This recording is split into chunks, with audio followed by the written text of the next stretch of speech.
looking and looking. My mouth wouldn't ask the question in my heart, but I kept looking and looking, and I became deaf. What is the meaning of this? Putting knife and cutting the throat of men.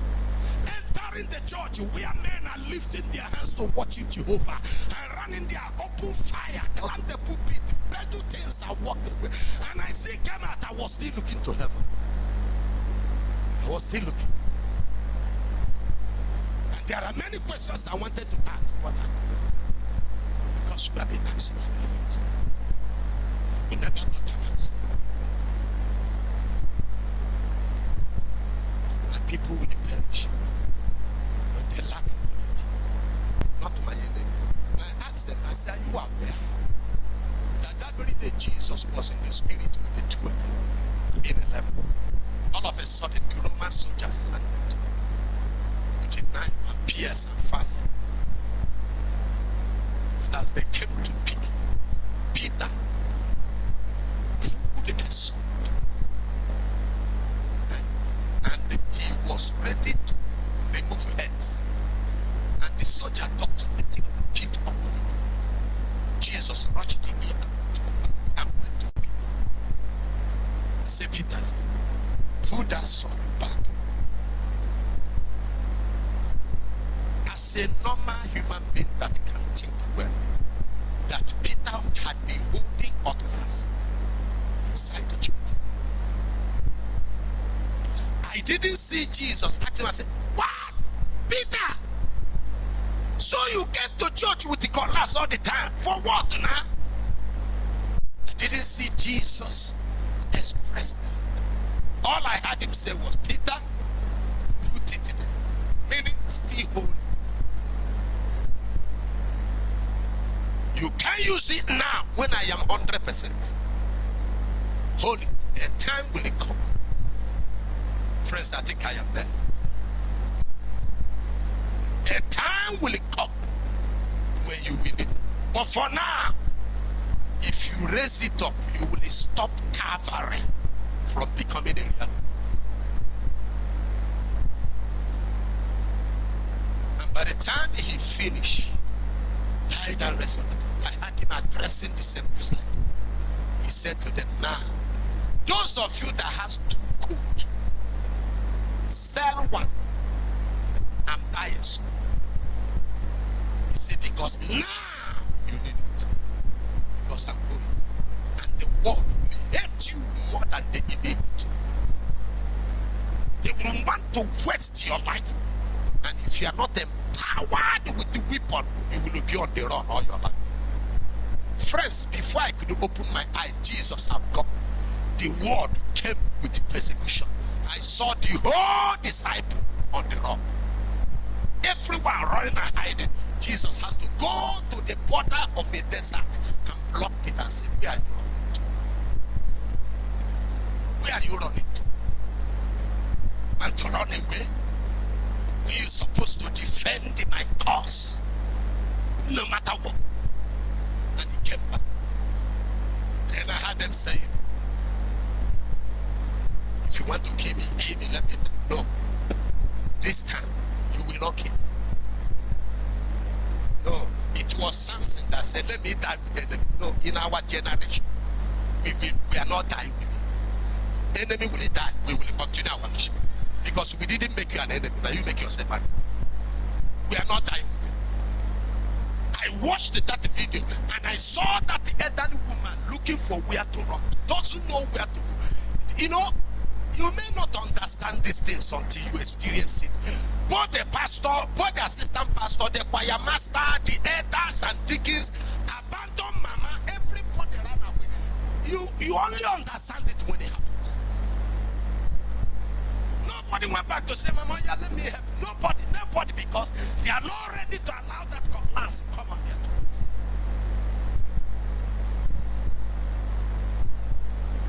If only all the men in that church has a cutlass, they won't even near that village. They won't. Because their number cannot outnumber the size of the village and the number of the churchmen. So they knew by knowledge that we are important. vulnerable, weak, nothing to fight back or defend. That even as we keep on praying and praying and praying and praying, heaven is there watching and saying, but I told you to put it together. Hear this. You will be the one only in prayer, but me, I will pray and I will watch. Because I am a watchman planted on the tower. When Jesus arrived at that sea, and he went to the man and said, will thou be made whole? And looked at him. Says, it's like you don't understand how it works. I don't have any. Excuse me, man. How many years will you be looking for? When the maker of men is standing before you, asking you, will he die? How many years will you be looking for? Let me say to a young lady here, stop looking for a husband. Young man, stop looking for a wife. There is something you will become now. That thing you are looking for. Oh my God. Stop looking. Stop looking for that thing you are looking for. There is something, if you can aspire to acquire them all in your life, what you are looking for will come in thousands. And then you will leverage an opportunity of sampling them to select the best that will give you peace. But when you don't have that, and you are the one looking for wife or looking for husband every day, and then when it seems as if your friends have gone and time is kicking against you, you become desperate. You become anything that can go, anything can go. And when Okokobioko will just appear with a useless smile, and then you are off there. Even your vision and your dream will be positive to it. Because your mind has concluded that anyone that comes now is a miracle. Do you know why? In the morning you pray for husband, in the evening you pray for husband, in the night you pray for husband. So anytime a man appears like a husband, you are no longer designing it. You believe that heaven have answered finally, even when it is a scorpion and a time bomb waiting to kill. You are no longer willing to design. Don't launch yourself to that condition. Acquire glory and beauty. Acquire that which men cannot help but to pursue like flies. They will be in number. You will select the best. And when Jesus walked out, did I be medical? He said, I don't have any man. And then just steered it. Before I could go there, another one. I went to the embassy with the rest of the American embassy. Before I could go to someone else to and they said, I went to that job interview with 12 of us. Before I know it, another husband. I went for that. I was one that's supposed to sell that property. But before I know it, another client to another agent. Do you know that language? Before I could come, another. It stopped. That which you believe would have been your portion. And before you know it, another. Who sent another? Who enabled another? Who empowered another? Only another he came to keep connecting it from. Who is their God and who is your maker? There are no two powerful God. Only one is powerful. The rest are weak. Who is their God? I came tonight to let you know the mightier one is standing in your front, telling you you shall look for no man. You don't need a man this time. I will hang on you and men shall come looking for how to help you out. I will raise the capital in you. Companies will come looking for partnership. I will raise the glorious character and wealth in you. Men and women shall surround your house. You shall no longer be the one on the look. And as the man was there with Jesus, rise up. Take your bed. Baba said that very loud.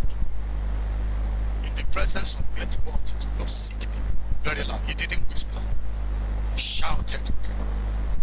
With the intention that not only you will hear, that all of these people that are like you, let them hear. When they hear, they will channel their focus. When they see you rise, knowing you are incredible for that 8 years.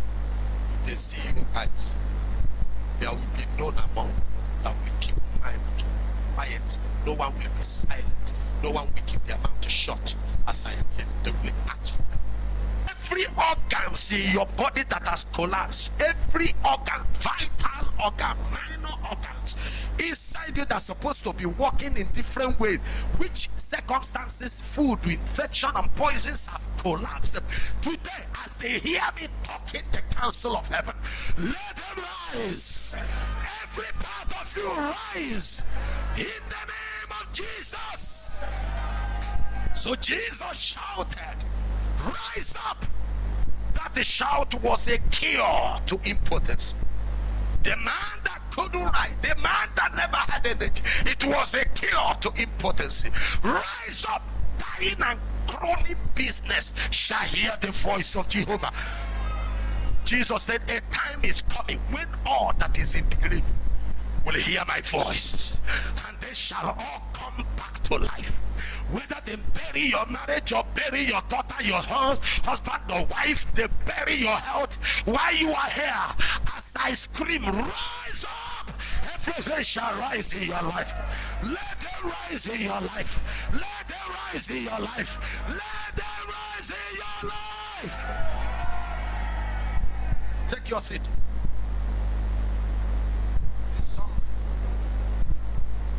We are watching, and the man's leg came out. His hands were strengthened. He sat up for the first time after that 8 years. He was folding the mat. He folded it and he carried it. I was waiting for thank you, sir. But he couldn't say that. He was going. The power that abound him, when he made him to ungrateful. Yes, sir. There are certain poor people that have been suffering for years. You give them a great lift. Thank you will become difficult. As he was going with them, the rest sick people were looking. He looked the sun, and every one of them kept quiet. And as the man walked out, Jesus looked and waiting for some to say, please sir, help us too. And the amount was close. Can you imagine it? When you come to this place and everybody is crying to God. Everybody, you know, this place is a gate that is open to communicate with the supernatural.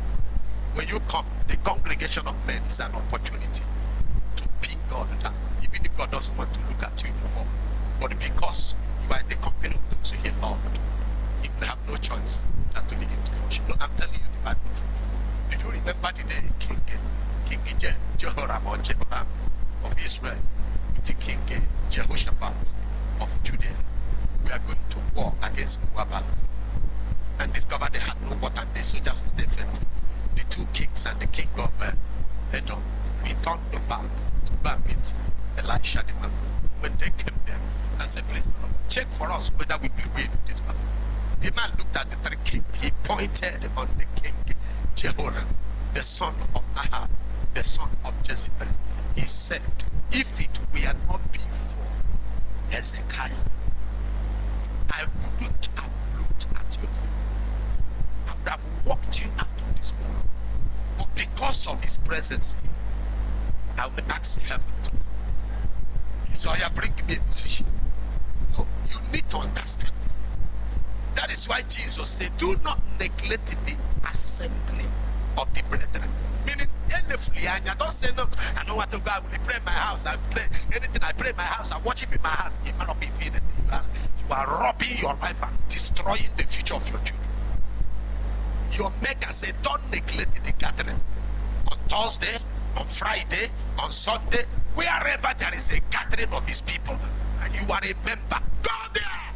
For many times, prayers at your face. But because of those 3 people sitting with you on that line, they have joined in this cry. And because of either the preacher or the member of the band, or one usher, one individual, I have decided to release grace upon the congregation. And as that grace is spread, both to you and those I love are connecting answers.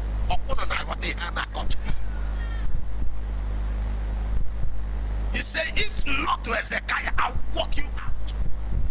That wicked man found help from God because he followed the man who knew. One of our sisters here was sharing testimony with the husband. That he said, follow who knew. Because the man would have lost his life and died. He came here standing with a big ram because he knew he journeyed close to the gate of death. But because there were certain personalities standing by, telling Jehovah he will not die. So he had to return back to life. So the woman said, follow who know. This is Jehoram, follow the Hezekiah, who could attract favor from. Don't neglect the gathering. Don't neglect the assembly of God's people. Therein you build your capacity for prayer. Are you hearing me today? And when Jesus noticed that none of them was asking for them, I saw Jesus walked out from that great multitude of impotent sick men, and nobody uttered a word. No, man, that was not ordinary. I need you to understand there are powers that controls environment. If they want to hold men to bondage, they hold them in their bondage. Make them not to see what they should see. They make them not to hear what they should hear. Even when some of them enter church, they still close their ears and give them a repugnant heart that the hearing they will not hear. They hear, they will not understand. In understanding, they will never believe. He locked them up so that the heaven will not access them. But in your case, the matter expires today. That the prayer point I lifted in Genesis, I had a body yesterday in our Bible study here. We couldn't lift it in prayer. I had them all to say, when I created you, my primary purpose was that you would journey out to the earth. And then with the 2 children or 3 children, don't build a house in here and stay. Because you are the only human being on the earth, and the earth is too large, and I'm giving it to you as an inheritance.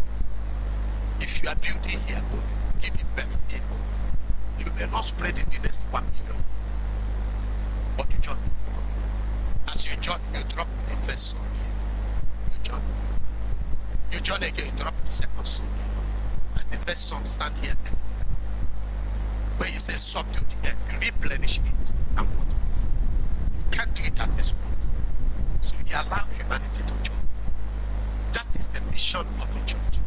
Move from Jerusalem to Judea, from Judea to Samaria, from Samaria to where? That was the mission of the church.